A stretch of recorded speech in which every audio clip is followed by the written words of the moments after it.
Chapter 3. The man said, subscribe to C2 Wrestling and turn on notifications now. Please. What is going on, guys? It is Friday night, and if you're a professional wrestling fan like us here at C2 Wrestling, that means it's SmackDown. It just ended. Another review coming at you. Couple things to get into tonight. I feel like I start off every review saying a lot to get into or a little bit to get into. Not a whole lot. Pretty standard episode of Friday Night SmackDown, but just to get into kind of the biggest thing to start, which did pretty much start the show, Sami Zayn officially brought over, transferred from Monday Night Raw to Friday Night SmackDown. I specifically say transferred because they didn't make it an official trade, anything along those lines. Sami Zayn just kind of said, I'm a part of SmackDown now. I do got to make the point. He better fucking not show up on Raw. If they are going to establish that, like, I'm on SmackDown now, and he shows up on Raw one of these weeks, I'm going to be a little upset at that. We talked about it a little bit just in text during SmackDown tonight. You know, I hope they would make this official. You put out a tweet on the C2 Wrestling Twitter as well. LA Night to Monday Night Raw, Sami Zayn to Friday Night SmackDown. Establish the brand split. Establish making a little bit of sense out of these wrestlers crossing over to shows. That's all you got to do is just make that statement. Adam Pearce and Nick Aldis came to a deal. They traded LA for Sami, and it makes so much more sense. Yeah, I did put out that tweet. Follow us or you're a coward on Big here. time coward. Subscribe or you're a coward. I mean, look, we love the brand split. Mm-hmm. It does feel like it's only been a couple people, so it's not been the worst thing. A Sure. majority of the rosters are still, DIY and the profits aren't showing up on Raw. Even the champions, like, I know when it's close to a big PLE, we get it, but like Rollins ain't on SmackDown, Cody ain't on Raw. Just before SummerSlam, they kind of do away with it. We're like so close to where you have those few moves and we just don't need to do anything else. Even when Survivor Series is coming up, it's going to happen again and it's going to be annoying. It's like, let's just get away from that. No. Sammy full time to SmackDown, great. LA Knight full time to Raw, pretty much has already been established. It's kind of Mm-hmm. interesting because everyone kind of assumed for a while that Jimmy would be the one going to Raw, especially with Naomi over on Raw. But now with Sammy over on SmackDown and this whole story and a potential war games of these, 4 to 5 opponent, two face 3 to 4 to 5, as I just completely Butcher the entire statement. forget how to speak English just for a minute. Yeah, thank God. Sammy better not show up on Raw. My fear, though, is they're still down a man. The most obvious man is main event Jey Uso. And I don't think he'll switch over to SmackDown. But, if he loses or when he loses in this 4-way, he might be creeping towards like, all right, he's kind of pretty much wrapped up on Raw. Get him over to SmackDown. He can get involved in that story. But he's going to work both shows for a little bit. He's going to. Yeah, Jey Uso, despite what some people may think, Jey Uso has creeped into that territory of being so over that the shows are calling for him. He is of that guy, that territory, or whatever you want to call it, that like Monday Night Raw, Friday Night SmackDown. You might see a little bit of a boost from Jey Uso being on both shows, so it wouldn't surprise me. You mentioned LA Knight's been floating around on Raw for a little while now, which he has been, so it's pretty much been established. That's my problem with it, though, is it hasn't been literally established. He's been floating around on Raw for weeks, months now, but they haven't once said LA Knight is officially on Raw, transferred to Raw, traded, this, that, or whatever. Really hoping they just make it official with Sami coming to SmackDown. You also make the point, it's not like DIY is showing up on Raw, or it's not like Judgment Day a little bit with the women, but it's not like Finn and JD are showing up on SmackDown, sure. But still, the brand split's been a little wonky. I just want them to establish it. It's going to get worse with War Games, the Rumble, WrestleMania. Really hoping we get a draft post WrestleMania this year, but that's a long ways out. As for the rest of Friday Night SmackDown, we're talking a little bit about tag teams. Just brought a couple of those names up. A big tag team that was heavily involved tonight, MFT, and then also the Wyatt Six. Wyatt Six popped up in not just one, not two, not three or four, but about five or six places tonight. They are all over the show, establishing themselves in all sorts of feuds, which I love to see because it also helps branch out another faction I just mentioned, MFT, and a lot of just other stables, personas, wrestlers, where I don't necessarily need these stables like MFT and Wyatt Six to just be a collective of five or six of them every time they're out there. You know, you can have Loomis and Gacy go off and do their own thing one week while Nikki Cross is doing her thing, and there's still a faction. They still get together and whatnot. They just don't always need to be grouped up. But Wyatt Six showed up during the tag match with Carmelo and Miz versus Fraxium, which we'll get into that as well. They also showed up during a backstage segment with MFT, with the Guns, and then Carmelo and Miz, and And then the women. if It was he, yeah, yep. Tiffy and Kiana James, Nikki Cross in the background. So they're really using Wyatt Six mostly to kind of be in all sorts of storylines right now, which they should be. I think that's great. It's like we just kind of went back in time to what the Wyatt Six was. Yeah. Like really, it's how they kind of started. That bow injury obviously was a big hindrance. Like they just fell off the face of the earth. It does kind of stink. Like I don't want them as a faction, especially now that they're tag champions, where it's like, okay, if the leader is injured, kaput, they're just all off TV. Like I Mm-hmm. don't think they necessarily needed to be in that situation. It probably would have helped them to just still be around, maybe doing some work for Bo, whatever. Uncle Howdy, whatever you want to call him. Yeah. But with them being the tag champions and them looking at multiple tag teams, getting involved in multiple segments, and then also Nikki Cross kind of checking out the women's championship. Potentially, they have their eyes on the United States championship. This is how it should be. All of these stories, you can use the logic of the Wyatt Six and why they go after certain people for pretty much all of these stories that Mm-hmm. they're going to. So I'm all for it. It simple as just having them stand all the way in the back in the background of a segment is enough to establish the presence and advance a story and keep it going. It doesn't need to be they attack every single time. They cut promos on each and every single one of them. Like this was a perfect week for them. They didn't do much, but they did plenty with all of the segments that they were in where it's like, all right, they're everywhere and this is what we've loved. All the intertwined stories, not just one team faces one person faces one person. Just put them all mixed in. Not everyone should get along. Absolutely. And, you know, a greater point to it as well, when you have a group like the Wyatt Six, you know, and they've been around for a bit, they had some time off with Bo being gone. He's back. Now they're all collective again. What's the point in Nikki Cross even being in the group if she's not going to be kind of doing her own thing as well? You know, like if she's just going to be kind of like a lackey to the men, get involved in their ladder matches and whatnot, that like she doesn't really have a purpose. Having her in the backstage segment with Tiffany Kiana, maybe she gets involved in the U.S. title, like you said.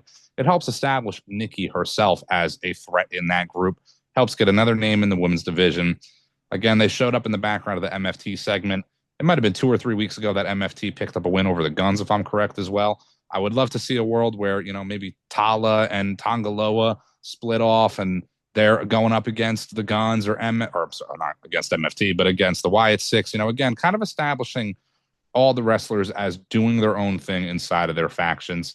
But I hope we get a little bit more out of all this. I want to see those backstage segments kind of continue. I don't need the Wyatt Six to come out and attack anybody quite next week. Slow burn on a little bit of it. There's a lot of avenues, a lot of things going on. But in touch of this, we did also briefly mention Miz and Carmelo teaming up tonight against Fraxium, another great tag team. There's a little bit to get into there with particularly Carmelo. Where do you sit on all this with Carmelo and the Miz right now? Look, I like it. It gets Carmelo on TV. He has a match. Just as we mentioned before, or I mentioned before, with it's as if they went back in time and were like, all right, let's pick up where we left off with the Wyatt Six. They're kind of doing that with the Miz Carmelo story. Like, all right, let's pick up where we left off with, before the Miz left to go film Gladiators. They were starting to have that little bit of friction, even though they were picking up wins. They kind of go right back into that story, even with the added in part of the Wyatt Six. Like, that was exactly what we were seeing a couple months ago. And we just kind of hit the reset button on it. I'm totally cool with it. I do like Carmelo kind of pushing for the United States Championship because I do have a thought about the US title that I'll get into a second. I do think this ends up leading to Carmelo and Miz having that split. You Hmm. know, Carmelo turns on Miz, and hell, it might not even be Carmelo turns on Miz. It might be Miz gets freaked out by the Wyatt Six and leaves Carmelo in the dust, and Carmelo leaves the Miz. And so Melo doesn't really turn face. They don't really split in the ring. It's kind of like Miz is cowardly and afraid of the Wyatt Six, and Melo says, screw this. Now, I said I wanted to mention something about the US title. I love Sami Zayn. Love him versus Solo. Cool. It is somewhat fresh, but to me, it's still like Bloodline versus Bloodline a bit. I want Carmelo in the mix for the US title. I would love, I know Andrade and Ray Phoenix aren't really on right now, but when they get back to be in the mix again, or Aleister Black or Damian Priest or R-Truth, just a few more fresh names that pull the title away from what feels like the same story. Yeah, the U.S. title does kind of feel like the same story. Sammy's on an upward trajectory, and I'm not going to say I'm worried over this, but I do think there is potential Sammy gets a slight U.S. title run in here again to kind of test the waters with Sammy. Not that they haven't done that before. The guy's won multiple championships already, but he finds himself in the Jey Uso slot right now, where they might give him that mid card title to really test the waters, see if Sammy can be the guy. We know he absolutely can be, so it's not going to be for nothing in the long run, but I do want to see more freshness with the U.S. title. I do also agree with your sentiment about Miz and Carmelo. I can see it happening, really, just as you said. I also do see a weird avenue, and I wouldn't hate this at all, where if they're kind of at odds, Miz wants the tag team, he's hyping up Carmelo. Carmelo wants out, wants to be on his own, going for the U.S. title. Maybe Miz gets like some slick win for them and they win the tag titles and have a short stint together or something. I'm for that for the reason that I want Carmelo to get all the accolades. Carmelo's the guy. We've been saying this for ages about Carmelo. Honestly, being that we're speaking about him, I'm surprised we didn't bring out the shovels yet like people were doing months ago because Carmelo, man, this guy is buried. He's buried. He wins the Andre the Giant Battle Royal. Unfortunately, off TV a little bit during Miz's, again, filming of American Gladiators. But they're right back where they left off. We called this months ago before Miz left to do his filming that this was going to kind of be the route. It never seemed like they were going to be a full established tag team and that they were going to go the route of Carmelo eventually feeling like he is him. He's better than the Miz. He should be a level above, maybe on his own. And it seems like that separation is going to come at some point. Just like you said, it might be due to the Wyatt Six and Miz getting freaked out. I would like Carmelo to stay heel. I think that's a better route for him.